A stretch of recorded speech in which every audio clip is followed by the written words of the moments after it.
ਕਰ ਹੱਥ ਬਿਲਾਵਲ ਮਹੱਲਾ ਪੰਜਵਾਂ। ਗੁਰ ਕਾ ਸ਼ਬਦ ਹਿਰਦੇ ਮੈਂ ਚੀਨਾ,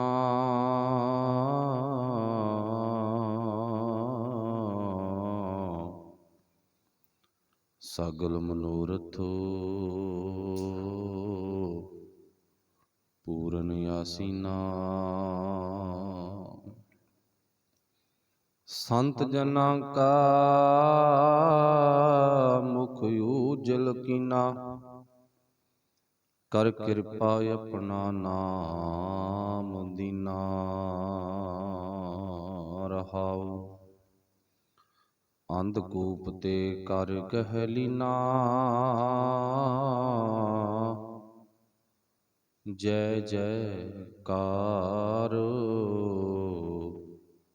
ਜਗਤ ਪ੍ਰਗਟੀਨਾ। ਨੀਚਾਂ ਤੇ ਊਚ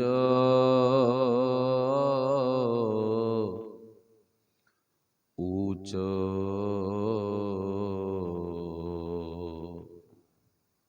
ਓ ਨਾਮ ਪਰਿਨਾ,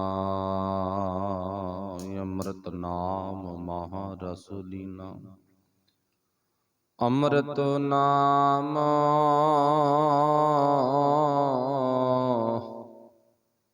ਮਹਾ ਰਸ ਲੀਨਾ। ਤਨ ਮਨ ਨਿਰਮਲ ਪਾਪ ਜਲ ਖੀਨਾ, ਕਹੋ ਨਾਨਕ ਪ੍ਰਭ ਭਏ ਪ੍ਰਸੀਨਾ। ਕਹੋ ਨਾਨਕ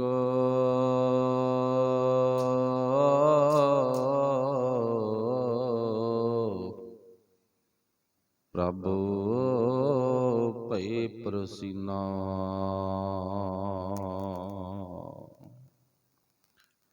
ਚਬਰ ਛਤਰ ਤਖਤ ਦੇ ਮਾਲਕ ਸਾਹਿਬ ਸ੍ਰੀ ਗੁਰੂ ਗ੍ਰੰਥ ਸਾਹਿਬ ਮਹਾਰਾਜ ਸੱਚੇ ਪਾਤਸ਼ਾਹ ਜੀ ਦੀ ਪਾਵਨ ਤੇ ਪਵਿੱਤਰ ਹਜ਼ੂਰੀ ਦੇ ਵਿੱਚ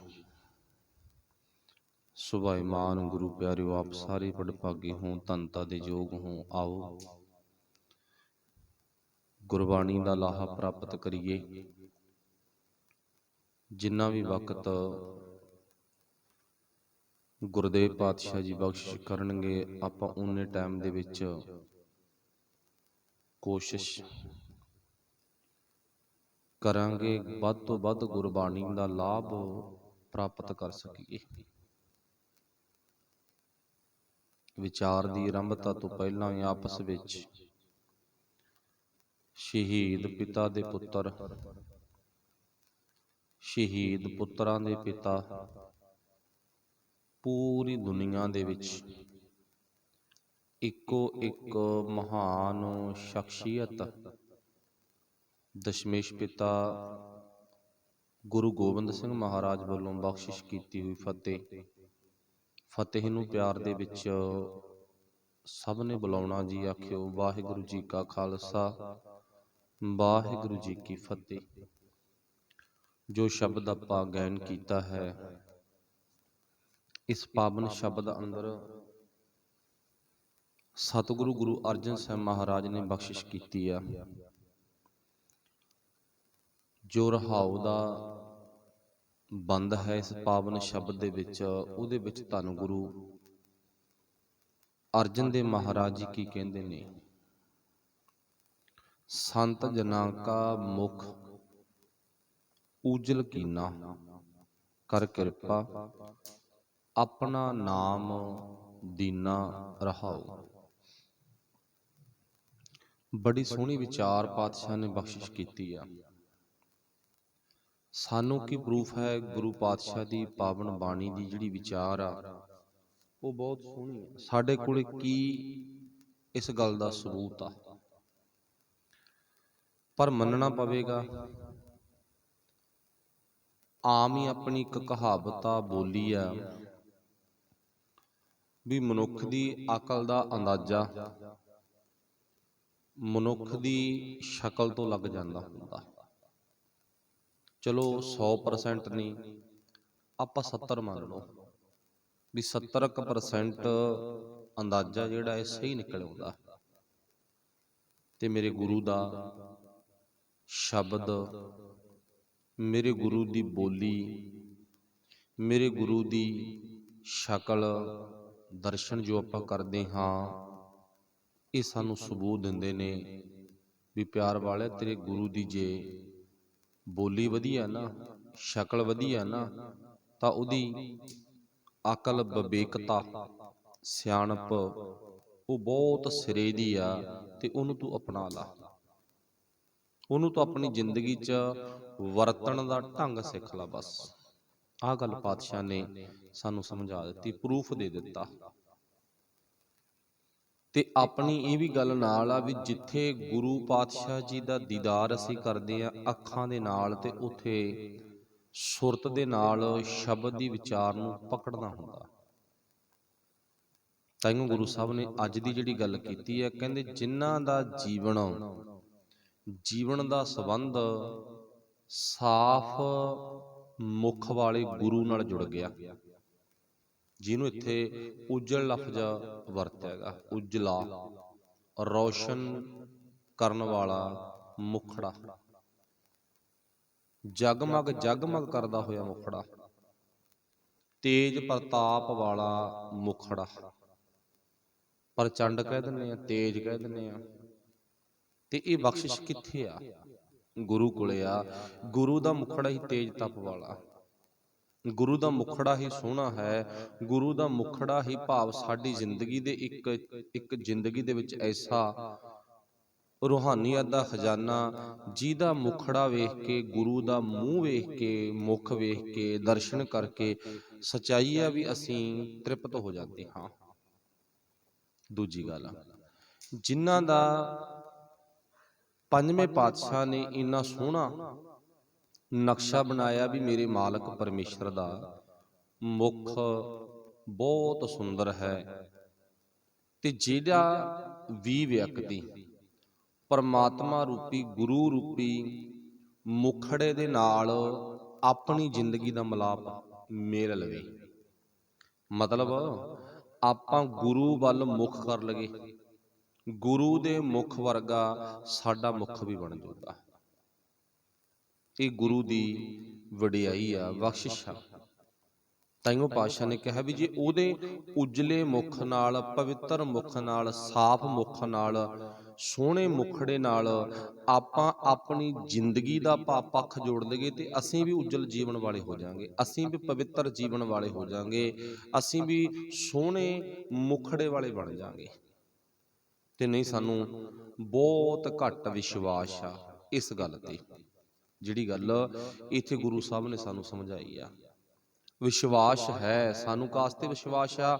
ਸਾਨੂੰ ਦੁਨਿਆਵੀ ਤਲ ਤੇ ਦੁਕਾਨਾਂ ਤੇ ਵਿਸ਼ਵਾਸ ਆ।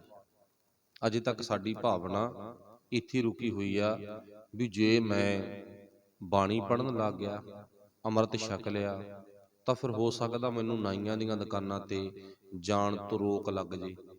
ਕਿਉਂ? ਫਿਰ ਮੈਂ ਬੁਰਾ ਲੱਗਣ ਲੱਗ ਜਾਊਂਗਾ, ਦਾੜੀ ਰੱਖਣੀ ਪਊ, ਕੇਸ ਰੱਖਣੇ ਪੈਣਗੇ। ਹੁਣ ਮੈਂ ਜਮਾ, ਆਪਾਂ ਨੂੰ ਪਤਾ ਵੀ ਸਾਫ਼ ਕਰ ਦਿੰਨਾਗਾ, ਸੋਹਣਾ ਮੁਖੜਾ ਲੱਗਦਾ ਮੇਰਾ, ਫਿਰ ਬੁਰਾ ਲੱਗੂਗਾ। ਜਾਂ ਕੋਈ ਭੈਣ ਇਦਾਂ ਸੋਚੇ ਵੀ ਜੇ ਮੈਂ ਅੰਮ੍ਰਿਤ ਛਕ ਲਿਆ, ਜੇ ਮੈਂ ਬਾਣੀ ਪੜ੍ਹਨ ਲੱਗ ਗਈ, ਤਾਂ ਮੈਥੋਂ ਆਹ ਦੁਕਾਨਾਂ ਤੇ ਜਾਇਆ ਨਹੀਂ ਜਾਣਾ। ਕਰਨਾ ਵੀ ਕੀ ਹੈ ਜਾ ਕੇ ਭਾਈ? ਜਦੋਂ ਗੁਰੂ ਕਹੀ ਜਾਂਦਾ ਵੀ ਜਿਹਦੇ ਤੂੰ ਕੋਲੇ ਬੈਠ ਕੇ ਇੰਨਾ ਸੋਹਣਾ ਲੱਗੇ, ਇੰਨਾ ਵਧੀਆ ਲੱਗੇ, ਉਹਦੇ ਜੀਵਨ ਨਾਲ ਜੁੜ ਕੇ ਤੇਰਾ ਜੀਵਨ ਵੀ ਪਵਿੱਤਰ ਬਣ ਜਾਵੇ, ਉਜਲ ਬਣ ਜਾਵੇ, ਪਾਕ ਬਣ ਜਾਵੇ, ਹਨਾ, ਫਿਰ ਆਪਾਂ ਨੂੰ ਹੋਰ ਕਿੱਥੇ ਜਾਣ ਦੀ ਕੀ ਲੋੜ ਆ? ਬਾਣੀ ਵਿੱਚ ਆਪਾਂ ਪੜ੍ਹਦੇ ਹਾਂ ਨਾ, ਤਕਰੀਬਨ ਤੁਹਾਡੇ ਸਾਰਿਆਂ ਦੇ ਪੰਗਤੀਆਂ ਯਾਦ ਆ। ਸੱਜਣ ਸੱਚਾ ਪਾਤਸ਼ਾਹ, ਸਿਰ ਸ਼ਾਹਾਂ ਦਾ ਸ਼ਾਹ, ਜਿਸ ਪਾਸ ਬੈਠਿਆ ਸੋਹੀ ਹੈ। ਇੱਥੇ ਸਾਨੂੰ ਗੁਰੂ ਕਹਿੰਦੇ ਜਿਹਦੇ ਮੁਖ ਨਾਲ ਮੁਖ ਜੋੜਿਆ, ਭਾਵ ਜਿਹਦੇ ਮੁਖ ਵੱਲ ਮੁਖ ਕੀਤੇ ਆ, ਵਿਚਾਰ ਵੱਲ ਵਿਚਾਰ ਕੀਤੇ ਆ, ਜਿਹਦੇ ਨਾਲ ਆਪਣੀ ਜ਼ਿੰਦਗੀ ਦਾ ਪੱਖ ਮਿਲਾਇਆ, ਤੇਰੀ ਜ਼ਿੰਦਗੀ ਵੀ ਉਜਲੀ ਹੋ ਜਾਵੇ, ਪਵਿੱਤਰ ਹੋ ਜਾਵੇ, ਸੋਹਣੀ ਬਣ ਜਾਵੇ, ਫਿਰ ਇਦੂ ਰੱਬੋਂ ਕੀ ਭਾਲਦਾ?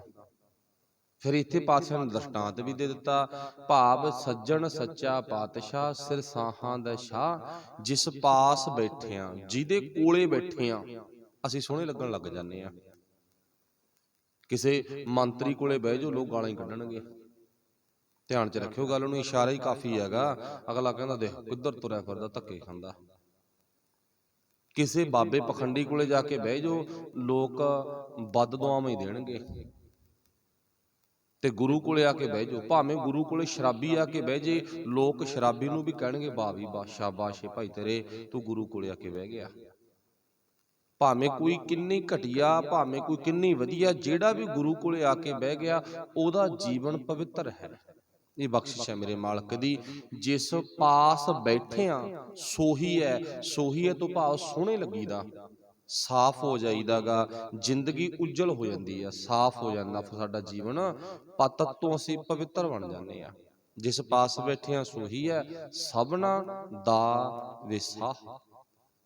ਫਿਰ ਸਾਨੂੰ ਸਾਰਿਆਂ ਨੂੰ ਪਰਮਾਤਮਾ ਤੇ ਵਿਸ਼ਵਾਸ ਰੱਖਣਾ ਚਾਹੀਦਾ। ਇੱਥੇ ਜੋ ਆਪਾਂ ਸ਼ਬਦ ਦੀ ਪੰਕਤੀ ਪੜ੍ਹੀ ਸੀ, ਸੰਤ ਜਨਾਂ ਕਾ ਮੁਖ ਉਜਲ ਕੀਨਾ, ਇਹ ਮੇਰੇ ਗੁਰੂ ਦਾ ਸੁਭਾਅ, ਉਹ ਆਪਣੇ ਪਿਆਰਿਆਂ ਦਾ ਮੁਖ ਉਜਲ ਕਰ ਦਿੰਦਾ ਹੈ ਭਾਈ, ਪਵਿੱਤਰ ਕਰ ਦਿੰਦਾ ਹੈ। ਉਹ ਮਿੱਟੀ ਘੱਟਾ ਲਾ ਦਿੰਦਾ, ਸਾਫਾਈ ਕਰ ਦਿੰਦਾ ਗਾ, ਭਾਵ ਇਹ ਗੁਰੂ ਕੰਮ ਕਰਦਾ। ਫਿਰ ਅੱਗੇ ਪਾਸੇ ਕਹਿੰਦੇ ਨੇ, ਕਰ ਕਿਰਪਾ ਆਪਣਾ ਨਾਮ ਦੀਨਾ ਰਹਾਉ।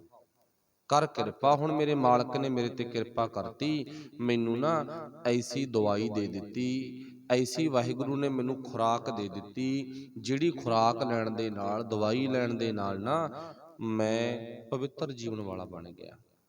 ਕਰ ਕਿਰਪਾ ਆਪਣਾ, ਉਹਨੇ ਕੀ ਦਿੱਤਾ? ਆਪਣਾ ਨਾਮ, ਨਾਮ ਰੂਪੀ ਦਵਾਈ। ਤੇ ਪਰਮਾਤਮਾ ਦੀ ਨਾਮ ਰੂਪੀ ਦਵਾਈ ਸਾਰੇ ਰੋਗਾਂ ਤੇ ਲੱਗ ਜਾਂਦੀ ਆ। ਜੇ ਤਾਂ ਸਫਾਈ ਕਰਨੀ ਆ ਤਨ ਦੀ, ਮਨ ਦੀ, ਫਿਰ ਵੀ ਕੰਮ ਕਰਦੀ ਆ। ਕੋਈ ਦਰਦ ਹੁੰਦਾ ਫਿਰ ਵੀ ਕੰਮ ਕਰਦੀ ਆ। ਕਿਸੇ ਤਰ੍ਹਾਂ ਦੀ ਜਲਨ ਫਿਰ ਵੀ ਕੰਮ ਕਰਦੀ ਆ। ਕੋਈ ਵੀ ਰੋਗ ਆ, ਬਸ ਗੁਰਬਾਣੀ ਚ ਲਿਖਿਆ ਨਾ, ਸਰਬ ਰੋਗ ਕਾ ਔਖਦ ਨਾਮ। ਸਰਬ ਤੋਂ ਭਾਵ ਸਾਰੇ, ਰੋਗ ਤੋਂ ਭਾਵ ਰੋਗ। ਜਿੰਨੇ ਵੀ ਸਾਨੂੰ ਰੋਗ ਚੁੰਬੜੇ ਹੋਏ ਨੇ, ਭਾਵੇਂ ਮਨ ਕਰਕੇ ਆ, ਭਾਵੇਂ ਤਨ ਕਰਕੇ ਆ, ਭਾਵੇਂ ਘਰ ਕਰਕੇ ਆ, ਤੇ ਭਾਵੇਂ ਸੰਸਾਰ ਕਰਕੇ ਆ, ਸਾਰੇ ਰੋਗਾਂ ਦੀ ਦਵਾਈ ਪਰਮੇਸ਼ਰ ਦਾ ਨਾਮ ਹੈ।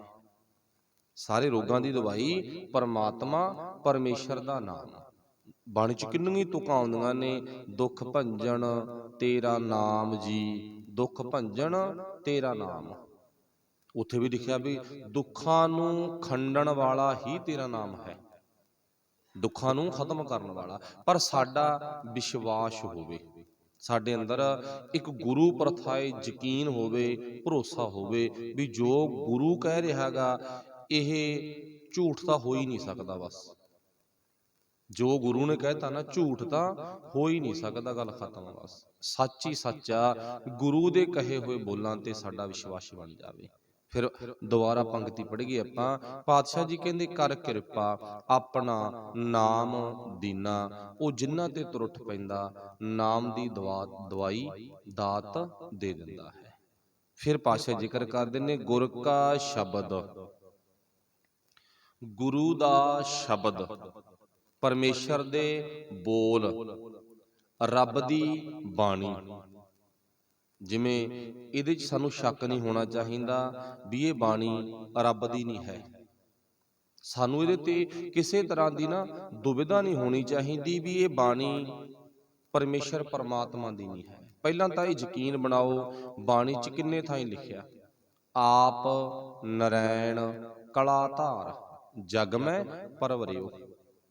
ਗੁਰੂ ਨਾਨਕ ਸਾਹਿਬ ਦੇ ਪਰਥਾਏ ਭੱਟਾਂ ਨੇ ਲਿਖ ਦਿੱਤਾ ਵੀ ਬਾਬਾ ਨਾਨਕ ਨਾ ਸਰੀਰ ਕਰਕੇ ਕੋਈ ਆਮ ਬਾਬਾ ਨਹੀਂ ਹੈ, ਉਹ ਤਾਂ ਖੁਦ ਨਰੈਣ ਆ ਭਾਈ, ਪਰਮਾਤਮਾ ਹੈ। ਜੇ ਬਾਬੇ ਨਾਨਕ ਨੂੰ ਭੱਟਾਂ ਨੇ ਗਵਾਹੀ ਦਿੱਤੀ ਆ ਵੀ ਉਹ ਰੱਬ ਆ, ਨਰੈਣ ਆ, ਖੁਦ ਪਰਮਾਤਮਾ, ਤਾਂ ਫਿਰ ਸਾਨੂੰ ਵੀ ਯਕੀਨ ਕਰ ਲੈਣਾ ਚਾਹੀਦਾ ਜਿਹੜੇ ਸਰੀਰ ਵੱਲ ਉਂਗਲ ਭੱਟਾਂ ਨੇ ਕੀਤੀ ਆ, ਉਸ ਸਰੀਰ ਵਿੱਚੋਂ ਨਿਕਲੀ ਹੋਈ ਆਵਾਜ਼, ਨਿਕਲੇ ਹੋਏ ਬੋਲ, ਉਹਨਾਂ ਬੋਲਾਂ ਨੂੰ ਅਸੀਂ ਕਹਿੰਦੇ ਬਾਣੀ। ਉਹ ਬਾਣੀ ਨੂੰ ਫਿਰ ਪੰਜਵੇਂ ਪਾਤਸ਼ਾਹ ਨੇ ਕੀ ਲਿਖਿਆ ਹੈਗਾ, ਧੁਰ ਕੀ ਬਾਣੀ ਆਈ ਤਿਨ ਸਗਲੀ ਚਿੰਤ ਮਟਾਈ। ਧੁਰ ਕੀ, ਧੁਰ ਕੀ ਦਾ ਅਰਥ ਕੀ ਬਣ ਗਿਆ, ਰੱਬ ਦੀ ਬਾਣੀ। ਧੁਰ ਕੀ ਬਾਣੀ ਧੁਰ ਤੋਂ ਆਈ ਆ, ਜਿਵੇਂ ਸੂਰਜ ਦੀ ਕਿਰਨ ਸੂਰਜ ਤੋਂ ਆਉਂਦੀ ਆ, ਰਾਹ ਚੋਂ ਨਹੀਂ ਕਿਤੋਂ ਆਉਂਦੀ। ਇਸ਼ਾਰਾ ਬਣ ਗਿਆ ਨਾ, ਮਤਲਬ ਕਾਫੀ ਆ ਸਾਡੇ ਲਈ। ਨਹੀਂ ਜੇ ਕੋਈ ਪੁੱਛੇ ਸਵਾਲ ਕਰੇ ਵੀ ਜਿਹੜੀ ਇਹ ਕਿਰਨ ਆ ਰਹੀ ਹੈ ਨਾ, ਸੂਰਜ ਤੋਂ ਕਿਰਨ ਆ ਰਹੀ ਹੈ, ਰੌਸ਼ਨੀ ਆ ਰਹੀ ਆ, ਇਹ ਰਸਤੇ ਚੋਂ ਆ ਰਹੀ ਹੈ ਕਿਤੋਂ? ਜਿਵੇਂ ਆਪਾਂ ਕਹਿ ਦਈਏ ਫਲਾਨੀ ਬੱਸ ਭਾਈ ਚੰਡੀਗੜ੍ਹੋਂ ਆਈ ਹੈਗੀ, ਤੇ ਕੋਈ ਕਹੂ ਨਹੀਂ ਨਹੀਂ ਚੰਡੀਗੜ੍ਹੋਂ ਆਈ, ਇਹ ਤਾਂ ਭਾਈ ਪਟਿਆਲੇ ਤੋਂ ਹੀ ਆਈ ਹੈਗੀ, ਉਹ ਦੂਰਾਂ ਤੋਂ ਹੀ ਆਈ ਹੈਗੀ, ਨਾ ਚੰਡੀਗੜ੍ਹ ਤੋਂ ਨਹੀਂ ਆਏਗੀ। ਚਲੋ ਉਹ ਤਾਂ ਇੱਕ ਸਮਝਣ ਵਾਸਤੇ ਗੱਲ ਆ ਵੀ ਸੂਰਜ ਦੀ ਕਿਰਨ ਸੂਰਜ ਚੋਂ ਹੀ ਆਈ ਆ ਜਾਂ ਰਸਤੇ ਚੋਂ ਆਈ ਆ। ਤੇ ਸਿਆਣੇ ਬੰਦੇ ਦੇ ਬੋਲ ਕੀ ਹੋਣਗੇ? ਸੂਰਜ ਦੀ ਕਿਰਨ ਰਸਤੇ ਚੋਂ ਕਿਤੋਂ ਨਹੀਂ ਆਉਂਦੀ, ਸੂਰਜ ਦੀ ਕਿਰਨ ਤਾਂ ਸੂਰਜ ਤੋਂ ਹੀ ਆਉਂਦੀ ਆ। ਗੁਰੂ ਦੇ ਬੋਲ ਕਿਰਨ ਆ, ਇਹ ਰੱਬ ਦੀ ਬਾਣੀ, ਇਹ ਕਿਰਨ ਆ, ਇਹ ਰੱਬ ਦੀ ਬਾਣੀ ਰੱਬ ਕੋਲੋਂ ਹੀ ਆਈ ਆ, ਰਸਤੇ ਚੋਂ ਕਿਤੋਂ ਨਹੀਂ ਆਏਗੀ। ਸਾਨੂੰ ਐਡਾ ਯਕੀਨ ਹੋਣਾ ਚਾਹੀਦਾ ਹੈਗਾ। ਫਿਰ ਕੀ ਆ? ਫਿਰ ਪਾਤਸ਼ਾਹ ਜੀ ਕਹਿੰਦੇ ਨਾ, ਗੁਰ ਕਾ ਸ਼ਬਦ, ਇਹ ਜਿਹੜਾ ਗੁਰੂ ਦਾ ਸ਼ਬਦ ਆ, ਜਿਹੜਾ ਆਪਾਂ ਪੜ੍ਹੀ ਜਾਂਦੇ, ਜੋ ਆਪਣੇ ਸਨਮੁਖ ਪ੍ਰਕਾਸ਼ ਆ ਗੁਰੂ ਸਾਹਿਬ, ਇਹ ਸ਼ਬਦ ਦੇ ਪਰਥਾਏ ਪਾਤਸ਼ਾਹ ਜੀ ਕਹਿੰਦੇ ਨੇ, ਹਿਰਦੈ ਮਹਿ ਚੀਨਾ, ਇਹਨੂੰ ਧਰਨ ਵਾਲੀ ਥਾਂ, ਇਹਨੂੰ ਧਰਨ ਵਾਲੀ ਥਾਂ ਨਾ ਕਿੱਥੇ ਹੋਣੀ ਚਾਹੀਦੀ ਆ? ਹੁਣ ਉਹ ਥਾਂ ਨਿਯੁਕਤ ਕੀਤੀ ਆ। ਮੰਨ ਲਓ ਜਿੰਨੇ ਵੀ ਆਪਾਂ ਬਾਣੀ ਸੁਣ ਰਹੇ ਆ, ਮੰਨ ਲਓ ਵੀ ਸਾਡੇ ਘਰ ਦੇ ਵਿੱਚ ਸੋਨੇ ਦੇ ਗਹਿਣੇ ਨੇ, ਇੱਕ ਦਿਨ ਆਪਾਂ ਕਿਸੇ ਸੁਨਿਆਰ ਵੀਰ ਤੋਂ ਬਣਵਾ ਲਏ। ਉਸ ਤੋਂ ਬਾਅਦ ਉਹਨਾਂ ਗਹਿਣਿਆਂ ਨੂੰ ਰੱਖਣ ਵਾਸਤੇ ਆਪਾਂ ਆਪਣੇ ਤਰਫੋਂ ਉਹ ਥਾਂ ਸਿਲੈਕਟ ਕੀਤੀ ਆ ਘਰ ਦੇ ਵਿੱਚ, ਜਿਹੜੀ ਜਗ੍ਹਾ ਤੱਕ ਆਮ ਬੰਦੇ ਦੀ ਪਹੁੰਚ ਨਾ ਹੋ ਸਕੇ। ਆਪਾਂ ਸਾਰੇ ਨਿਗਾਹ ਮਾਰ ਕੇ ਵੇਖੋ, ਮੰਨ ਲਓ ਇੱਥੋਂ ਕੁ ਤੱਕ ਵੀ, ਚਲੋ ਜ਼ਿਆਦਾ ਪਿਆਰ ਤਾਂ ਵੱਖਰੀ ਗੱਲ ਆ, ਵੀ ਦਰਾਣੀ ਦਾ ਮਤਲਬ ਕਿ ਜਠਾਣੀ ਦੇ ਗਹਿਣਿਆਂ ਬਾਰੇ ਪਤਾ ਹੋਊ, ਜਠਾਣੀ ਦੇ ਗਹਿਣਿਆਂ ਦਾ ਦਰਾਣੀ ਨੂੰ ਪਤਾ ਹੋਊ, ਉਹ ਇੱਕ ਵੱਖਰੀ ਗੱਲ ਆ, ਇੱਕ ਪਿਆਰ ਦਾ ਸਬੂਤ ਆ ਵੀ ਚਲੋ ਦੋਨਾਂ ਭੈਣਾਂ ਦਾ ਪਿਆਰ ਆ। ਤੇ ਨਹੀਂ ਉੱਥੇ ਉਹ ਰਿਸ਼ਤੇ ਵਿੱਚ ਵੀ ਨਹੀਂ ਪਤਾ ਹੁੰਦਾ, ਸ਼ਾਇਦ ਇੱਥੋਂ ਤੱਕ ਵੀ ਨਹੀਂ ਪਤਾ ਹੋਣਾ ਵੀ ਪਤਨੀ ਦੇ ਗਹਿਣਿਆਂ ਦਾ ਪਤੀ ਨੂੰ ਪਤਾ ਹੋਵੇ ਕਿੱਥੇ ਪਏ ਨੇ, ਜਾਂ ਪਤੀ ਨੇ ਜੋ ਰੁਪਈਏ ਰੱਖੇ ਨੇ ਆਪਣੇ ਕਿੱਥੇ ਰੱਖੇ ਨੇ, ਸ਼ਾਇਦ ਪਤਨੀ ਨੂੰ ਵੀ ਨਹੀਂ ਪਤਾ ਹੋਣਾਗਾ। ਚਲੋ ਕਹਿਣ ਤੋਂ ਭਾਵ ਸਮਝਣ ਦੇ ਲਈ ਵੀ ਅਸੀਂ ਗਹਿਣਿਆਂ ਦੇ ਲਈ ਆਪਣੇ ਘਰ ਵਿੱਚ ਉਹ ਜਗ੍ਹਾ, ਉਹ ਥਾਂ ਚੁਣੀ ਆ, ਜਿਸ ਜਗ੍ਹਾ ਤੱਕ ਸਾਡੇ ਨੇੜਲੇ ਤੋਂ ਨੇੜਲੇ, ਕਰੀਬ ਤੋਂ ਕਰੀਬ ਰਿਸ਼ਤੇਦਾਰ ਨੂੰ ਵੀ ਨਹੀਂ ਪਤਾ, ਬੱਚਿਆਂ ਦੀ ਪਹੁੰਚ ਤੋਂ ਤਾਂ ਦੂਰ ਹੀ ਆ ਉਹ। ਕਿਉਂ? ਇਹ ਸਾਰਾ ਕੁਝ ਕਿਉਂ ਹੋਇਆ? ਕਿਉਂਕਿ ਭਾਈ ਗਹਿਣੇ ਮਹਿੰਗੇ ਨੇ। ਬਸ ਆਹੀ ਗੱਲ ਬਣ ਗਈ ਨਾ, ਗਹਿਣੇ ਮਹਿੰਗੇ ਨੇ, ਆਮ ਨੂੰ ਪਤਾ ਲੱਗ ਗਿਆ, ਕੀ ਪਤਾ ਬੰਦੇ ਦੀ ਨੀਤ ਵਿਗੜ ਜੇ, ਚੱਕ ਕੇ ਲੈ ਜੇ, ਫਿਰ ਕੀ ਕਰਾਂਗੇ? ਇਹ ਸਾਡੀ ਭਾਸ਼ਾ। ਅੱਛਾ ਹੁਣ ਆ ਜਾਓ ਆਪਾਂ ਗੁਰਬਾਣੀ ਰੂਪੀ ਗਹਿਣੇ ਕੋਲੇ। ਗੁਰਬਾਣੀ ਰੂਪੀ ਗਹਿਣਾ ਵੀ ਬਹੁਤ ਅਮੋਲਕ ਆ। ਹੁਣ ਇਹਨੂੰ ਆਪਾਂ ਧਰਨਾ ਕਿੱਥੇ ਧਰਨਾਗਾ? ਇਹਨੂੰ ਉੱਥੇ ਧਰਨਾਗਾ ਜਿੱਥੇ ਨਿੱਕੇ ਨਿੱਕੇ ਨਿਆਣਿਆਂ ਦੀ ਪਹੁੰਚ ਨਾ ਹੋਵੇ। ਉਹ ਨਿੱਕੇ ਨਿੱਕੇ ਨਿਆਣੇ ਕੌਣ ਆ? ਜਿੱਥੇ ਚੋਰਾਂ ਦੀ ਪਹੁੰਚ ਨਾ ਹੋਵੇ, ਉਹ ਚੋਰ ਕੌਣ ਨੇ? ਜਿੱਥੇ ਤੱਕ ਲੁਟੇਰਿਆਂ ਦੀ ਪਹੁੰਚ ਨਾ ਹੋਵੇ, ਉਹ ਲੁਟੇਰੇ ਕੌਣ ਨੇ? ਸਾਡੇ ਵਿਸ਼ੇ ਵਿਕਾਰ, ਕਾਮ, ਕ੍ਰੋਧ, ਲੋਭ, ਮੋਹ, ਹੰਕਾਰ। ਇਹਨਾਂ ਨੂੰ ਚਾਹੇ ਨਣਦ, ਭਰਜਾਈ, ਦਰਾਣੀ ਜਠਾਣੀ ਮੰਨ ਲਓ, ਚੋਰ ਮੰਨ ਲਓ, ਲੁਟੇਰੇ ਮੰਨ ਲਓ, ਬੱਚੇ ਮੰਨ ਲਓ। ਇਹ ਆਪਣੀ ਭਾਸ਼ਾ। ਜੋ ਮੰਨਣਾ ਮੰਨ ਸਕਦੇ ਹਾਂ, ਜੋ ਮੰਨਣਾ ਮੰਨ ਸਕਦੇ ਹਾਂ, ਪਰ ਚੇਤਾ ਰੱਖਿਓ ਹੁਣ ਗੁਰੂ ਸਾਹਿਬ ਕਹਿੰਦੇ ਪੁੱਤ ਇਹਦੇ ਵਾਸਤੇ ਤੈਨੂੰ ਮੈਂ ਥਾਂ ਦੱਸ ਦਿੰਦਾ ਵੀ ਕਿੱਥੇ ਧਰਨਾ ਗਹਿਣਾ। ਇਹ ਗਹਿਣਾ ਧਰਨ ਦੇ ਲਈ ਤੇਰੇ ਕੋਲੇ ਬਹੁਤ ਵਧੀਆ ਵਧੀਆ ਕਮਰੇ ਬਣੇ ਹੋਏ ਨੇ। ਅੱਜ ਦੇ ਸਮੇਂ 'ਚ ਤਾਂ ਨਾ ਕੋਠੀਆਂ 'ਚ ਆਪਾਂ ਮੰਨ ਲਓ, ਵੈਸੇ ਉਹ ਸਿੱਖਾਂ ਦਾ ਕੰਮ ਨਹੀਂ ਹੈ। ਇੱਕ ਗੱਲ ਧਿਆਨ 'ਚ ਰੱਖੋ, ਮਾਫ ਕਰਨਾ ਮੇਰੇ ਵਿਰੋਧੀ ਨਾ ਬਣ ਜਾਓ ਤੁਸੀਂ ਵੀ ਇਹ ਬਾਬਾ ਗਲਤ ਗੱਲ ਕਰੀ ਜਾਂਦਾ ਹੈਗਾ। ਉਹ ਕੰਮ ਸਿੱਖਾਂ ਦਾ ਨਹੀਂ ਹੈ। ਜਿਹੜੇ ਸਟੂਡੈਂਟ ਆ ਨਾ, ਸਿੱਖਣ ਵਾਲੇ ਨੇ, ਉਹਨਾਂ ਦਾ ਕੰਮ ਨਹੀਂ ਹੈ। ਕੀ ਹੁੰਦਾ ਕੰਮ?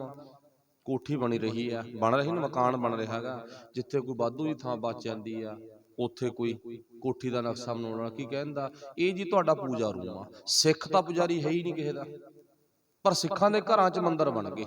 ਨਿਗਾਹ ਮਾਰ ਕੇ ਦੇਖ ਲਓ, ਜੋਤਾਂ ਲੱਗਦੀਆਂ ਨੇ, ਫੋਟੋਆਂ ਧਰੀਆਂ ਹੋਈਆਂ ਨੇ, ਜਿੱਥੇ ਜੋਤ ਮੂਰੇ ਫੋਟੋ ਮੂਰੇ ਜੋਤ ਘਮਾਈ ਆ ਨਾ, ਉੱਥੇ ਗੁੱਟ ਕੇ ਮੂਰੇ ਵੀ ਧੂਫਾਂ ਘਮਾਤੀਆਂ। ਕੀ ਬਣ ਗਿਆ? ਕਹਿੰਦੇ ਜੀ ਇਹ ਪੂਜਾ ਰੂਮ ਆ। ਹੁਣ ਆਪਣੇ ਆਪ ਨੂੰ ਪੁੱਛ ਕੇ ਦੇਖੋ ਵੀ ਸਿੱਖ ਦਾ ਇਹ ਕਰਮ ਹੈ? ਗੁਰਬਾਣੀ ਨਹੀਂ ਮੰਨਦੀ। ਗੁਰਬਾਣੀ ਕਹਿੰਦੀ ਸਿੱਖ ਤਾਂ 24 ਘੰਟੇ ਅਕਾਲ ਪੁਰਖ ਦਾ ਪੁਜਾਰੀ ਆ। ਉਹ ਤਾਂ ਭਾਵੇਂ ਸਿੱਖ ਤਾਂ ਨਾ, ਭਾਵੇਂ ਹੁਣ ਗੱਲ ਕਿੱਥੇ ਪਹੁੰਚ ਗਈ, ਸਿੱਖ ਤਾਂ ਭਾਵੇਂ ਹੱਡਾ ਰੋੜੀ 'ਚ ਬੈਠਾ ਹੋਵੇ।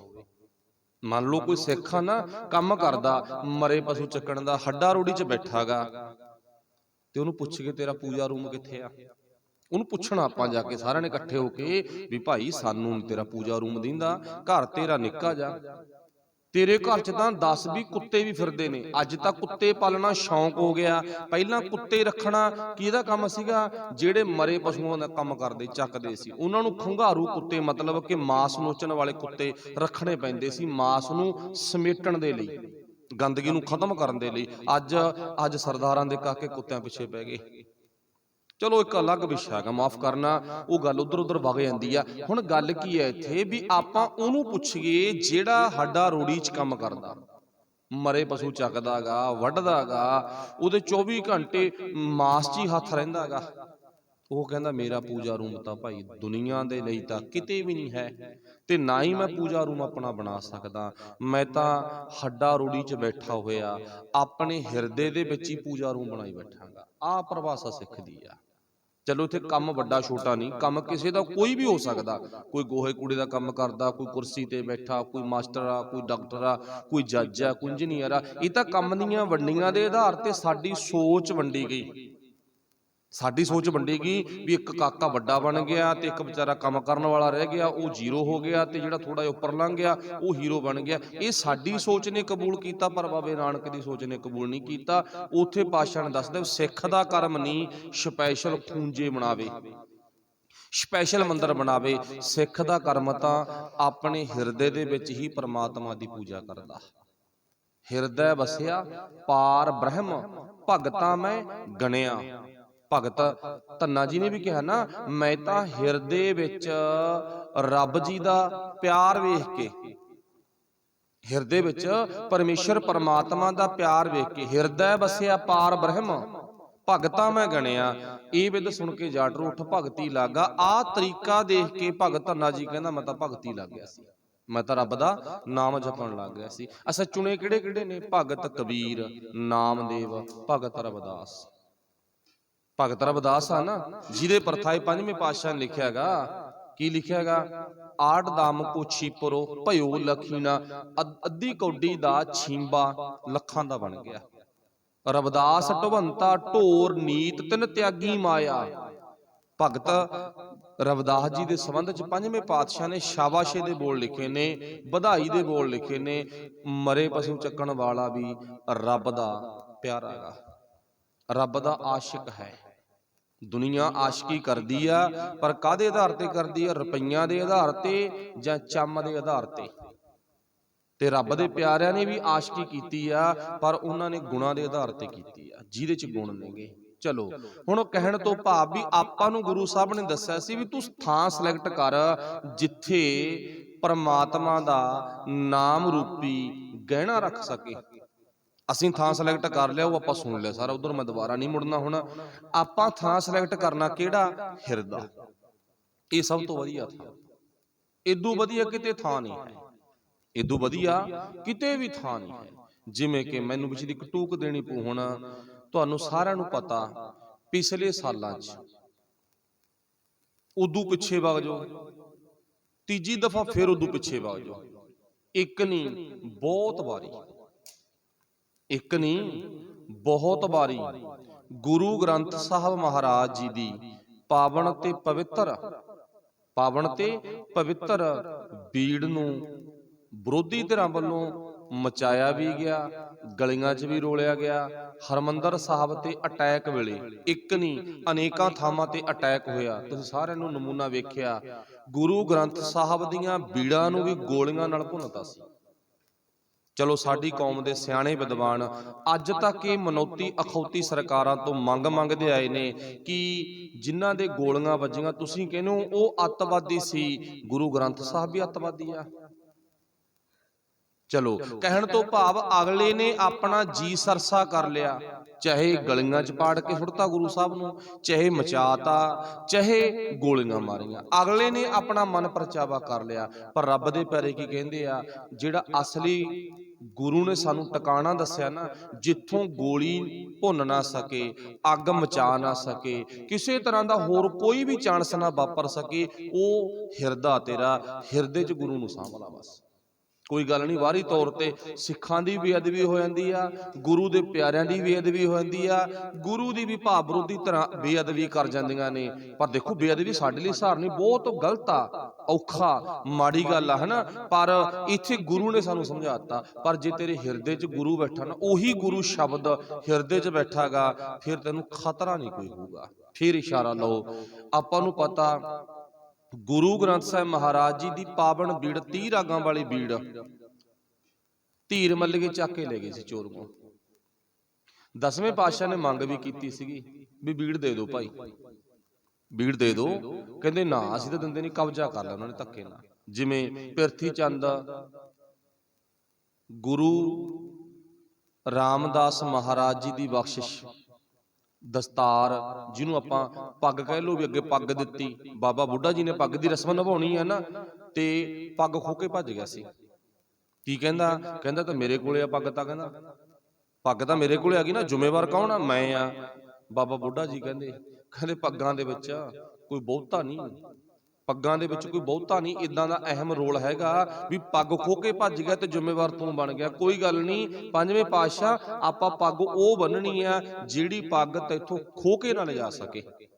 ਹੁਣ ਬਾਬਾ ਬੁੱਢਾ ਜੀ ਇੱਕ ਗ੍ਰੰਥੀ ਆ ਗੁਰੂ ਘਰ ਦੇ, ਉਹਨਾਂ ਨੇ ਕਿੰਨੀ ਸੋਹਣੀ ਗੱਲ ਕਹੀ ਆ, ਕੋਈ ਗੱਲ ਨਹੀਂ, ਸਰੀਰਕ ਤਲ ਤੇ ਪੱਗ ਖੋ ਕੇ ਲੈ ਗਏ ਨਾ, ਤਾਂ ਕੀ ਆ, ਆਪਾਂ ਉਹ ਪੱਗ ਬੰਨਣੀ ਆ ਤੇਰੇ ਪੁੱਤ, ਜਿਹੜੀ ਪੱਗ ਕੋਈ ਵੀ ਨਾ ਖੋ ਕੇ ਲਿਜਾ ਸਕੇ। ਇਹ ਪਿਰਥੀ ਦਾ ਕੀ ਕੋਈ ਵੀ ਨਹੀਂ ਖੋ ਕੇ ਲਿਜਾ ਸਕਦਾ। ਸੱਚਾ ਬਾਬਾ ਬੁੱਢਾ ਜੀ ਨੇ ਧੰਨ ਗੁਰੂ ਅਰਜਨ ਸਾਹਿਬ ਮਹਾਰਾਜ ਜੀ ਦੇ, ਧੰਨ ਗੁਰੂ ਅਰਜਨ ਸਾਹਿਬ ਮਹਾਰਾਜ ਜੀ ਦੇ ਉਹ ਪੱਗ ਬੰਨੀ ਆ, ਜਿਹੜੀ ਪੱਗ ਨੂੰ ਲਾਹੌਰ ਦੇ ਵਿੱਚ ਤੱਤੀ ਲੋਹ ਵੀ ਸਾੜ ਨਹੀਂ ਸਕੀ, ਮਚਾ ਨਹੀਂ ਸਕੀ।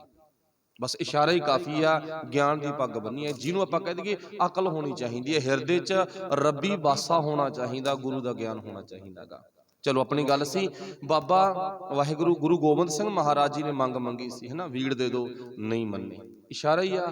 ਫਿਰ 10ਵੇਂ ਪਾਤਸ਼ਾਹ ਨੇ ਹਿਰਦੇ 'ਚੋਂ ਗੁਰੂ ਪ੍ਰਗਟ ਕੀਤਾ। ਆਪਾਂ ਨੂੰ ਪਤਾ ਨਾ ਵੀ ਜਿਹੜੀ ਦਮਦਮੀ ਵੀੜ ਵੱਜਦੀ ਆ, ਦਮਦਮਾ ਸਾਹਿਬ ਲਿਖੀ ਹੋਈ ਦਮਦਮੀ ਵੀੜ ਵੱਜਦੀ ਹੈ ਨਾ, ਉਹ 10ਵੇਂ ਪਾਤਸ਼ਾਹ ਨੇ ਇੱਕ ਮਨ ਇੱਕ ਚਿੱਤ ਬੈਠ ਕੇ ਸੰਪੂਰਨ ਵੀੜ ਦਾ ਉਤਾਰਾ ਕਰਵਾਇਆ ਸੀ ਬਾਬਾ ਮਨੀ ਸਿੰਘ ਜੀ ਤੋਂ। ਉਹਨਾਂ ਨੇ ਲਿਖਿਆ ਸੀ, ਗੁਰੂ ਸਾਹਿਬ ਨੇ ਲਿਖਵਾਇਆ ਸੀ। ਇਥੋਂ ਸਿੱਧ ਕੀ ਹੋ ਗਿਆ?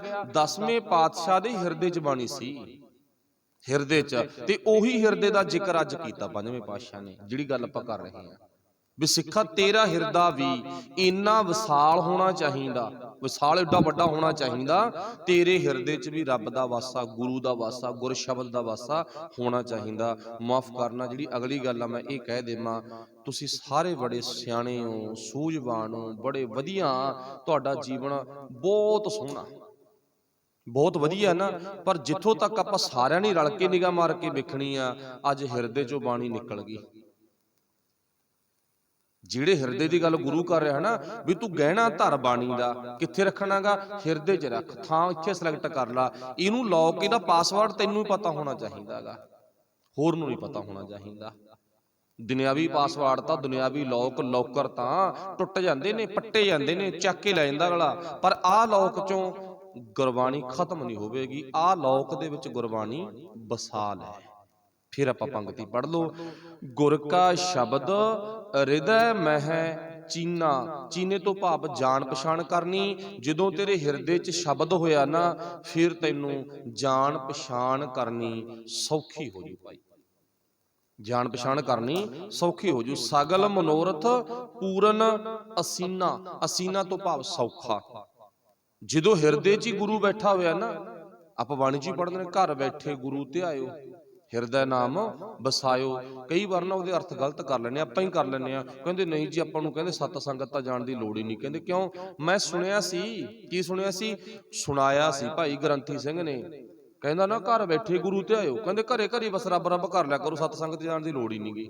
ਨਹੀਂ, ਉਹਦਾ ਮਤਲਬ ਇਹ ਨਹੀਂ ਵੀ ਆਪਾਂ ਬਸ ਇਦਾਂ ਇਸ ਕੰਮ ਤੋਂ ਮੁਨਕਰ ਹੋ ਜਾਣਾ ਵੀ ਅੰਮ੍ਰਿਤ ਵੇਲੇ ਉੱਠਣ ਦੀ ਲੋੜ ਨਹੀਂ, ਸਤ ਸੰਗਤ ਕਰਨ ਦੀ ਲੋੜ ਨਹੀਂ, ਆਹ ਗੁਰਮਤਿ ਦੀ ਕਲਾਸ ਵਿੱਚ ਆਉਣ ਦੀ ਲੋੜ ਹੀ ਨਹੀਂ, ਤੇ ਗੁਰੂ ਨੇ ਸਾਨੂੰ ਕਹਿਤਾ ਵੀ ਘਰੇ ਬੈਠੀ ਆਪਦਾ ਗੁਣ ਕਰਮ ਕਰ ਲਈ, ਹੈ ਨਾ। ਇਹ ਨਹੀਂ ਗੱਲ ਕਹੀ। ਕਿਹਾ ਕੀ ਆ? ਘਰ ਹਿਰਦਾ, ਹਿਰਦੇ 'ਚ ਵਸਾ, ਵੀ ਹਿਰਦੇ 'ਚ ਹੈ। ਇਹ ਹਿਰਦੇ 'ਚ ਤਾਂ ਹੱਡਾ ਰੋਡੀ 'ਚ ਵੀ ਹੋਊ ਰੱਬ ਤੇਰੇ ਕੋਲੇ, ਦੁਕਾਨ ਤੇ ਵੀ ਹੋਊਗਾ, ਖੇਤੀ ਕਰਦੇ ਕੋਲੇ ਵੀ ਹੋਊਗਾ, ਮੱਝਾਂ ਗਾਵਾਂ ਸਾਂਭਦੇ ਕੋਲੇ ਵੀ ਹੋਊਗਾ, ਰਸੋਈ ਦਾ ਕੰਮ ਕਰਦਿਆਂ ਕੋਲੇ ਵੀ ਹੋਊਗਾ। ਇਹ ਤਾਂ ਹਿਰਦੇ ਵਾਲਾ ਗੁਰੂ ਤਾਂ ਨਾ 24 ਘੰਟੇ ਕੋਲੇ ਹੋ, 24 ਘੰਟੇ, ਠੀਕ ਆ ਨਾ। ਇਹਦੀ ਨਾ ਬੇਅਦਬੀ ਹੋਵੇ, ਨਾ ਇਹਨੂੰ ਕੋਈ ਚੁਰਾ ਕੇ ਲਿਜਾ ਸਕੇ, ਨਾ ਖੋ ਕੇ ਲਿਜਾ ਸਕੇ। ਆਹ ਹਿਰਦੇ ਰੂਪੀ ਘਰ ਦੀ ਗੱਲ ਕੀਤੀ ਆ। ਹਿਰਦੇ ਦੇ ਵਿੱਚ ਵਾਹਿਗੁਰੂ ਪਰਮਾਤਮਾ ਦਾ ਵਾਸਾ ਬਣਾ। ਅੱਗੇ ਪਾਤਸ਼ਾਹ ਜੀ ਕਹਿੰਦੇ ਨੇ ਫਿਰ ਤੇਰੇ ਸਾਰੇ ਕੰਮ ਨਾ ਸੌਖੇ ਹੋ ਜਾਣਗੇ, ਤੂੰ ਆਸਾਨੀ ਦੇ ਨਾਲ ਸਾਰੇ ਕੰਮ ਨੇਪਰੇ ਚਾੜ ਦੇਗਾ, ਸਾਰੇ ਕੰਮ ਨੇਪਰੇ ਚਾੜ ਦੇਗਾ ਆਸਾਨੀ ਦੇ ਨਾਲ। ਹੁਣ ਇੱਕ ਸਾਡਾ ਸਵਾਲ ਆ ਛੋਟਾ ਜਿਹਾ, ਸਵਾਲ ਕੀ ਆ ਵੀ ਕੀ ਗੁਰੂ ਕਹਿੰਦਾ ਵੀ ਤੂੰ ਸਾਰੇ ਕੰਮ ਆਸਾਨੀ ਦੇ ਨਾਲ ਕਰ ਲੇਗਾ, ਨੇਪਰੇ ਚਾੜ ਦੇਗਾ? ਕਿੰਨਾ ਕੁ ਸੱਚ ਹੈ ਇਹਦੇ 'ਚ?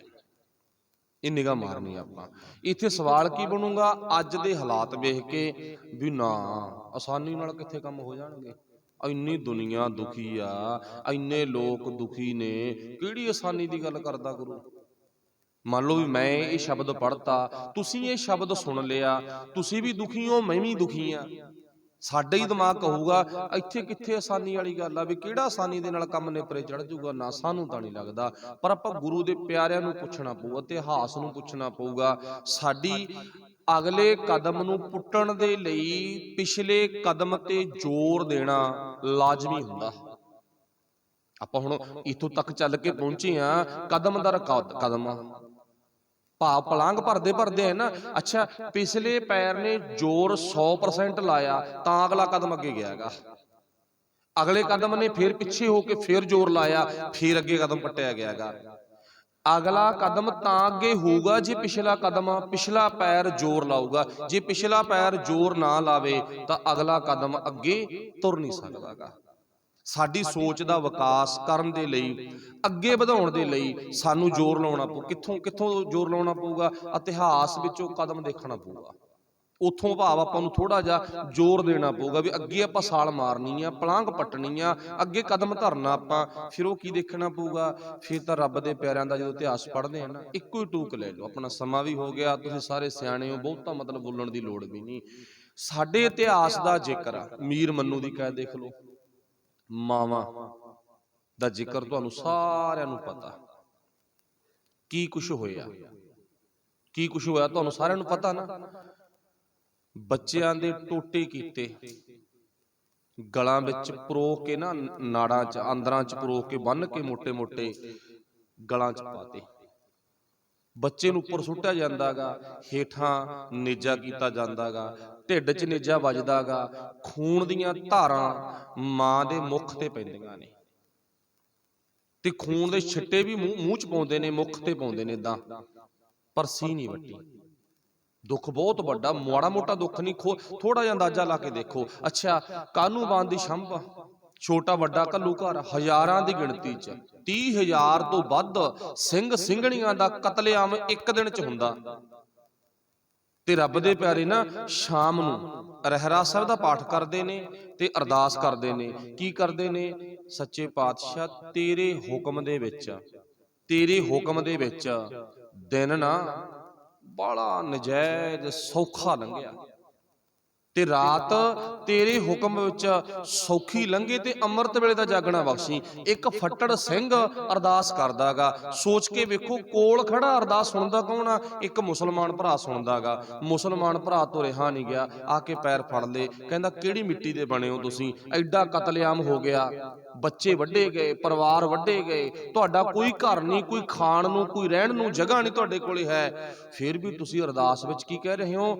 ਦਿਨ ਸੁੱਖਾਂ ਦਾ ਲੰਘਿਆਗਾ, ਦਿਨ ਸੁੱਖਾਂ ਦਾ ਲੰਘਿਆ। ਇੱਥੇ ਆ ਪਿਛਲਾ ਕਦਮ ਆਗਾ, ਇਤਿਹਾਸ ਆ ਪਿਛਲਾ ਕਦਮ ਆ, ਤੇ ਸਾਡੇ ਹਾਲਾਤ ਅੱਜ ਕੀ ਨੇ? ਬਸ ਉਹਦੇ ਨਾਲ ਆਪਾਂ ਕੰਪੈਰੀਜ਼ਨ ਕਰਕੇ ਵੇਖਣਾਗਾ। ਗੱਲ ਵਿਸ਼ਵਾਸ ਤੇ ਹੈਗੀ ਨਾ, ਸਾਡੇ ਹਾਲਾਤ ਕੀ ਨੇ। ਭਾਵੇਂ ਕੋਈ ਗੁਰਸਿੱਖ ਆ, ਭਾਵੇਂ ਕੋਈ ਆਮ ਆ, ਭਾਵੇਂ ਕੋਈ ਖਾਸ ਆ, ਬਿਰਲੀਆਂ ਰੂਹਾਂ ਨੂੰ ਛੱਡ ਕੇ ਸਾਰਿਆਂ ਦੇ ਦਿਲ ਚੈੱਕ ਕਰਕੇ ਦੇਖੋ। ਧੜਕਣਾ ਚ ਇੱਥੇ ਨਾ ਡਾਕਟਰ ਨੂੰ ਬੁਲਾ ਲਓ ਆਪਾਂ, ਵੀ ਧੜਕਣਾ ਚੈੱਕ ਕਰਨੀ ਆ, ਸਾਰਿਆਂ ਦੀ ਧੜਕਣਾ ਵਧੀ ਪਈ ਆ। ਸਾਰਿਆਂ ਦੀ ਵਧੀ ਪਈ ਆ। ਵਿਸ਼ਵਾਸ ਗੁਰੂ ਤੇ ਯਕੀਨ ਨਹੀਂ ਰਿਹਾਗਾ। ਹਜੇ ਤੱਕ ਉਹ ਗਿਣਤੀ ਬਣੀ ਨਹੀਂ ਜਿਹੜੀ ਗਿਣਤੀ ਇਤਿਹਾਸ ਨੇ ਸਾਨੂੰ ਦੱਸਦੀ ਵੀ ਆਹ ਇਤਿਹਾਸ ਆ ਭਾਈ ਤੇਰਾ। ਇੰਨੀ ਗਿਣਤੀ, ਇੰਨੇ ਤੇਰੇ ਭਰਾ, ਇੰਨੀਆਂ ਤੇਰੀਆਂ ਭੈਣਾਂ, ਇੰਨੀਆਂ ਤੇਰੀਆਂ ਭੈਣਾਂ ਦੇ ਬੱਚੇ ਵੱਢੇ ਗਏ, ਕਤਲੇਆਮ ਹੋਇਆ। ਅੱਜ ਉਹ ਹਾਲਾਤ ਤਾਂ ਹਜੇ ਬਣੇ ਨਹੀਂ। ਵਾਹਿਗੁਰੂ ਬਣਾਵੇ ਨਾ, ਮੇਰਾ ਭਾਵ ਇਹ ਨਹੀਂ ਕਹਿਣ ਤੋਂ ਵੀ ਉਹ ਬਣਨੇ ਚਾਹੀਦੇ ਨੇ, ਵਾਹਿਗੁਰੂ ਬਣਾਵੇ ਨਾ, ਪਰ ਸਾਡਾ ਦਿਲ ਆਪਣੇ ਆਪ ਚੈੱਕ ਕਰਕੇ ਵੇਖੋ। ਗੱਲ ਸੀ ਗੁਰੂ ਤੇ ਭਰੋਸਾ ਰੱਖ ਕੇ ਜ਼ਿੰਦਗੀ ਜਿਉਣ ਦੇ ਲਈ। ਗੁਰੂ ਸਾਹਿਬ ਕਹਿੰਦੇ ਤੇਰੀ ਜ਼ਿੰਦਗੀ ਨਾ ਆਸਾਨੀ ਦੇ ਨਾਲ ਬਤੀਤ ਹੋਊਗੀ, ਤੂੰ ਦੁਖੀ ਨਹੀਂ ਹੋਵੇਂਗਾ। ਇੰਨੇ ਦੁੱਖਾਂ 'ਚ ਰਹਿ ਕੇ ਵੀ ਸਿੱਖ ਸੁਖੀ ਸੀ, ਅੱਜ ਇੰਨੇ ਸੁੱਖਾਂ 'ਚ ਰਹਿ ਕੇ ਵੀ ਹਰ ਇੱਕ ਬੰਦਾ ਦੁਖੀ ਹੈਗਾ। ਇਹਦਾ ਕਾਰਨ ਬਸ ਇੱਕੋ ਹੀ ਆ, ਪਰਮੇਸ਼ਰ ਤੇ ਭੁੱਲਿਆ ਵਿਆਪਨ ਸਭੇ ਰੋਗ। ਕੁਦਰਤ ਨਾਲ ਖਲਵਾੜ, ਆਪਣੇ ਆਪ ਨਾਲ ਖਲਵਾੜ, ਆਪਣੇ ਆਪ ਨਾਲ ਨਾ ਨਿਆਂ ਕਰਨਾ। ਕੀ ਖਾਣਾ, ਕੀ ਪਹਿਨਣਾ, ਕੀ ਕਰਨਾ, ਕੀ ਨਹੀਂ ਕਰਨਾ, ਕੀ ਕਾਨੂੰਨ ਸੀ, ਕੀ ਨਿਯਮ ਸੀ, ਉਹ ਸਾਰੇ ਕੰਮ ਅਸੀਂ ਛਿੱਕੇ ਟੰਗ ਕੇ ਗਲਤ ਕੰਮਾਂ ਦੇ ਵਿੱਚ ਪੈ ਕੇ ਨਾ ਫਿਰ ਆਪਣੀ ਜ਼ਿੰਦਗੀ ਬਰਬਾਦ ਜਾਣ ਬੁੱਝ ਕੇ ਕਰ ਰਹੇ ਹਾਂ। ਸੋ ਗੁਰੂ ਕਿਰਪਾ ਕਰੇ। ਪਾਤਸ਼ਾਹ ਜੀ ਅੱਗੇ ਜ਼ਿਕਰ ਕਰਦੇ ਨੇ ਅੰਧ ਕੂਪ ਤੇ। ਅੰਧ ਹਨੇਰ, ਨੇਰ ਘੁੱਪ, ਕੂਪ ਖੂਹ, ਅੰਧ ਕੂਪ। ਫਿਰ ਕੀ ਕਹਿੰਦੇ ਨੇ, ਤੇ ਕਰਗ ਹੈ ਲੀਨਾ। ਕਹਿੰਦੇ ਮੇਰਾ ਵਾਹਿਗੁਰੂ ਨਾ, ਕਹਿੰਦੇ ਅੰਨਿਆਂ ਨੂੰ ਨਿਗਾਹ ਦੇ ਦਿੰਦਾ ਤੇ ਖੂਹ ਵਿੱਚ ਡਿੱਗੇ ਹੋਇਆ ਨਹੀਂ ਕਹਿੰਦੇ ਬਾਂਹ ਫੜ ਕੇ ਕੱਢ ਲੈਂਦਾ। ਇਹ ਮੇਰੇ ਗੁਰੂ ਦਾ ਨਿਯਮ ਆ ਭਾਈ। ਉਹ ਅੰਧ ਵਿਸ਼ਵਾਸ ਦੇ ਖੂਹ ਵਿੱਚ ਡਿੱਗੇ ਹੋਇਆ ਨੂੰ ਗਿਆਨ ਦਾ ਰੱਸਾ ਸੁੱਟ ਕੇ ਬਾਹਰ ਕੱਢ ਲੈਂਦਾ। ਇਹ ਉਹਦਾ ਸੁਭਾਅ।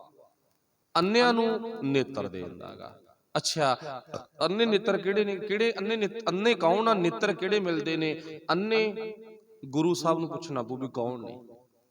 ਕੀ ਜਿਨ੍ਹਾਂ ਦੀਆਂ ਦੁਨਿਆਵੀ ਅੱਖਾਂ ਨਹੀਂ ਹਨ ਉਹ ਅੰਨੇ ਨੇ? ਨਾ। ਭਾਈ ਲਖਵਿੰਦਰ ਸਿੰਘ ਸਾਡੇ ਦਰਬਾਰ ਸਾਹਿਬ ਦਾ ਹੈਡ ਰਾਗੀ ਆ, ਤੇ ਵਾਹਿਗੁਰੂ ਦੀ ਕਿਰਪਾ ਸਦਕਾ ਤੁਸੀਂ ਖੁਦ ਹੀ ਉਹਨਾਂ ਦੀ ਜਿਹੜੀ ਸ਼ਬਦਾਵਲੀ ਆ, ਬੋਲੀ ਆ, ਆਵਾਜ਼ ਆ, ਉਹਨੂੰ ਸੁਣ ਕੇ ਵੇਖੋ, ਗਦ ਹੋ ਉਠੋਗੇ। ਵੈਸੇ ਸੁਣਦੇ ਤੁਸੀਂ ਕਦੇ ਨਾ ਕਦੇ ਮਹੀਨੇ 'ਚ ਇੱਕ ਅੱਧੀ ਵਾਰ ਰੋਜ਼ ਹੋਵੋਗੇ, ਪਰ ਤੁਹਾਡੇ ਧਿਆਨ 'ਚ ਨਹੀਂ ਹੋਣਾ। ਉਹ ਸਾਡਾ ਬਜ਼ੁਰਗ ਬਾਬਾ ਨਾ ਹੈਡ ਰਾਗੀ ਹੈ ਜਿਹੜਾ ਅੰਨਾ, ਉਹਦੀ ਬਾਂਹ ਫੜ ਕੇ ਦਰਬਾਰ ਸਾਹਿਬ 'ਚ ਲਿਆਉਂਦੇ ਆ ਤੇ ਬਾਂਹ ਫੜ ਕੇ ਛੱਡ ਕੇ ਆਉਂਦੇ ਆ ਕਮਰੇ 'ਚ।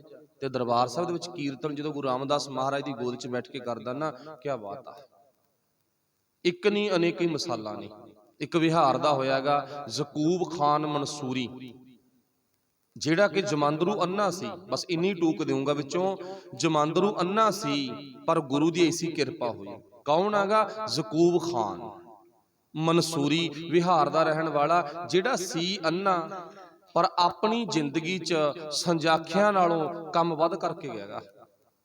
ਆਪਣੀ ਜ਼ਿੰਦਗੀ 'ਚ ਸੰਜਾਖਿਆਂ ਨਾਲੋਂ ਕੰਮ ਵੱਧ ਕਰਕੇ ਗਿਆਗਾ। ਇੱਕੋ ਹੀ ਦ੍ਰਿਸ਼ਟਾਂਤ ਆ, ਆਪਣੀ ਜ਼ਿੰਦਗੀ 'ਚ ਅੰਨੇ ਮਨੁੱਖ ਨੇ ਉਹਨੇ 80 ਵਿਆਹ ਕੀਤੇ। ਆਪਣੀ ਜ਼ਿੰਦਗੀ 'ਚ ਅੰਨੇ ਮਨੁੱਖ ਨੇ 80 ਗਰੀਬ ਲੜਕੀਆਂ ਦੇ ਵਿਆਹ ਕੀਤੇ, ਬੇਰਵਾਗਾ। ਤੇ 7 ਤੋਂ 10 ਸਕੂਲ ਖੋਲੇ ਅੰਨੇ ਬੰਦੇ ਨੇ, ਤੇ ਅਨੇਕਾਂ ਦੀਆਂ ਆਪਣੀ ਜੇਬ 'ਚੋਂ ਲੋੜਾਂ ਪੂਰੀਆਂ ਕੀਤੀਆਂ। ਪਰ ਕਾਹਦੇ ਕਰਕੇ ਹੋਈਆਂ, ਸਾਡਾ ਇੱਕ ਸਵਾਲ ਬਣ ਜੂਗਾ। ਕਿਉਂਕਿ ਵਾਹਿਗੁਰੂ ਨੇ ਜਿਹਨੂੰ ਨੇਤਰ ਨਹੀਂ ਬਖਸ਼ੇ, ਗਿਆਨ ਬਖਸ਼ਿਆ, ਸੁਰਤ ਦੀ ਅੱਖ ਖੁੱਲੀ ਸੀ, ਏਡੀ ਕੋ ਸੁਰੀਲੀ ਆਵਾਜ਼ ਆ, ਕਵੀ ਹੋਇਆ, ਇੰਨਾ ਵਧੀਆ ਗਾਇਕ ਕਹਿ ਲੋ ਗਾਇਕ ਹੋਇਆਗਾ। ਜਿੰਨਾ ਪੈਸਾ ਕਮਾਉਂਦਾ ਸੀ ਉਹ ਕਹਿੰਦਾ ਨਾ ਤਾਂ ਪੈਸੇ ਹੀ ਦੇਖਣਾ ਮੈਂ, ਤੇ ਨਾ ਹੀ ਪੈਸੇ ਨੂੰ ਮੈਂ ਆਪਣੀ ਜ਼ਿੰਦਗੀ 'ਚ ਵਰਤ ਸਕਾਂ, ਪਰ ਇਹ ਸਾਰੇ ਦਾ ਸਾਰਾ ਪੈਸਾ ਨਾ ਮੈਂ ਲੋੜਵੰਦਾਂ ਤੇ ਵਰਤਣਾਗਾ। ਆਖਰਕਾਰ ਇੱਕ ਉਥੋਂ ਦੀ ਬਹੁਤ ਵੱਡੀ ਅਫਸਰ ਬੱਚੀ ਨੇ ਉਹਦੇ ਨਾਲ ਆਪਣਾ ਵਿਆਹ ਕਰਾਇਆ, ਪਰ ਉਹਨੇ ਮਨਾ ਕਰਤਾ ਮੈਂ ਵਿਆਹ ਨਹੀਂ ਕਰਾਉਣਾਗਾ, ਪਰ ਉਹਦੀ ਮਜਬੂਰੀ ਬਣ ਗਈ ਵਿਆਹ ਕਰਾਉਣਾ। ਤੇ ਆਉਣ ਵਾਲੀ ਜ਼ਿੰਦਗੀ, ਉਹਦੇ ਬੱਚੇ, ਉਹਦੇ ਪਰਿਵਾਰ, ਉਹਦੇ ਨਾਂ ਤੇ ਸੰਸਥਾ ਖੜੀ ਹੋ ਗਈ ਇੱਕ। ਇਵੇਂ ਜਿਵੇਂ ਪਾਕਿਸਤਾਨ ਦੇ ਵਿੱਚ ਈਦੀ ਮਨੁੱਖ ਹੋਇਆਗਾ, ਭਾਵ ਉਹਨੇ ਵੀ ਇੱਕ ਬਹੁਤ ਵੱਡੀ ਸੰਸਥਾ ਖੜੀ ਕਰਤੀ, ਪਰ ਇਹ ਕੰਮ ਸੰਜਾਖਾ ਨਹੀਂ ਕਰ ਸਕਿਆਗਾ। ਚਲੋ ਗੁਰੂ ਸਾਹਿਬ ਨੂੰ ਪੁੱਛਣਾ ਆਪਾਂ ਵੀ ਅੰਨਾ ਕੌਣ ਆ? ਪਾਤਸ਼ਾਹ ਨੇ ਦੱਸ ਦਿੱਤਾ। ਕਹਿੰਦੇ ਅੰਧੇ ਇਹ ਨਾ ਆਖੀਆਂ ਨਾ। ਅੰਧੇ ਉਹ ਨਹੀਂ ਜਿਨ੍ਹਾਂ ਦੇ ਮੁਖ ਲੋਇਣ ਨਾਹੀਂ, ਜਿਨ੍ਹਾਂ ਦੇ ਮੁਖ ਤੇ ਲੋਇਣ ਨਹੀਂ, ਅੱਖਾਂ ਨਹੀਂ। ਅੰਧੇ ਸਹੀ ਨਾਨਕਾ ਖਸਮੋ ਘੁੱਥੇ ਜਾਹੇ।